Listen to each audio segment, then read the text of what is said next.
What's going on, guys? Thanks for joining me here today on Feature Junkie. My name's Ed, and today we're going to be talking about the new movie Megan, directed by Gerard Johnstone, starring Allison Williams, Violet McGraw, and Amy Donald. So right now, IMDb has this movie rated as a 6.6 out of 10, Rotten Tomatoes has this as a 94%, and Metacritic has this as a 72 out of 100. I've got a few things to say about this film, but before I do, if you could leave a like down below, I'd greatly appreciate that. Doesn't take much effort. Now let's get into the plot, courtesy of IMDb. When Gemma suddenly becomes the caretaker of an orphaned 8-year-old niece, Katie, Gemma's unsure and unprepared to be a parent. Under intense pressure at work, Gemma decides to pair her Megan prototype with Katie in attempts to resolve both problems, a decision that will have unimaginable consequences. So going into this film, I was really looking forward to it. There's been a ton of hype online, a lot of marketing done for this film, and I had a great time. And although this dark social satire of a film is categorized as a horror film, I would say it's pretty far from that. Actually, I enjoyed myself so much that I was laughing for most of the film, to be honest.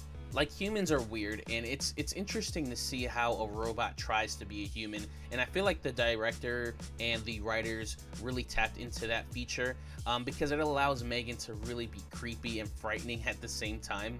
And while it's easy to compare this movie to Child's Play, which in my opinion, this movie is better than any of the Chucky movies, I also feel like it had elements of Ultron and iRobot, where Megan, she's designed for a good purpose, but the AI is so advanced that it starts to learn its capability and realizes it's more superior than the people who created it.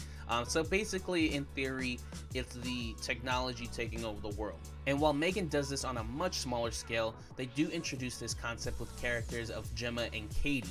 Gemma's all about technology fixing all her problems, but there's some things that technology just can't fix, like the human elements and the interactions with one another. It's a pretty predictable plot that they're moving towards the entire film, but I thought those parts of the story were actually easy to follow and beautifully told. And it's an interesting film because they could have gone bonkers and super horrifying with this film, but they toned it down actually to make it a PG-13 movie, and I think that was the right choice because my theater had people of all ages, and while the critics are going back and forth with how they feel about Megan, the overwhelming feeling of my theater when I left it was that everyone had a great time. So if you get the chance to watch this movie, I definitely think you're gonna like it. It's a great way to start off the new year in cinema. I think there's gonna be a ton of excellent movies coming down the pipeline for 2023, but yeah, they kick it off with a hot recommendation from me in Megan. But I want to hear what you guys have to say about this film. If you liked it, if you didn't, whatever those thoughts are, leave them in the comments down below. And if you haven't already, please like this video, subscribe, hit that notification icon down below so you know when I'm going live or dropping new content.